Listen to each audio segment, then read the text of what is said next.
Hi everyone! It's been a little while since I put up a video, but I actually got a question as a comment on one of my YouTube videos that was a really good question, so I wanted to make this quick video and answer that question. So the question is whether or not it's possible on the oboe to do a trill between a G and a B flat. And the answer is yes, but there are a couple things that you have to keep in mind. I know, first of all, that sometimes that could be called a tremolo if it's between two notes that are more than a second apart, but for the purposes of this video, we're just going to stick with calling it a trill. So the first thing to keep in mind is the fingering for G on the oboe is 1, 2, 3, right here. The fingering for B flat is 1, 2, and 1, like this. So going from G to B, you're going to be coordinating the movement between two fingers on two different hands.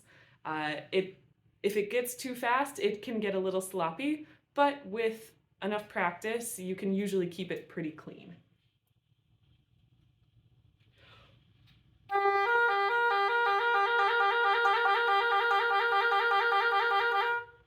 Right? And then if you wanted to do that in the upper octave, that usually is possible as well.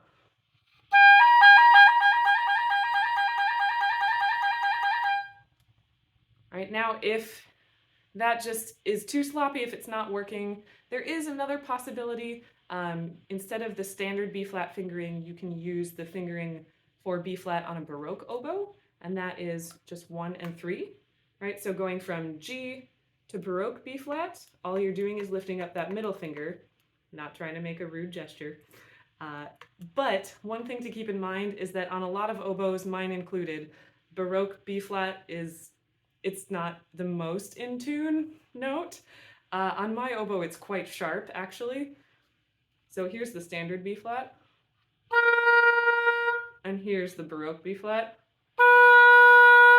It's almost a quarter tone higher on my oboe. So play around with it on your own oboe to see what might be possible. For me, because the difference in intonation is so great, I wouldn't choose to use that fingering. But it's something that you have to experiment with on your own and just see what fits for the context of the piece that you're playing, see what you like the sound of, and make the best educated musical choice you can.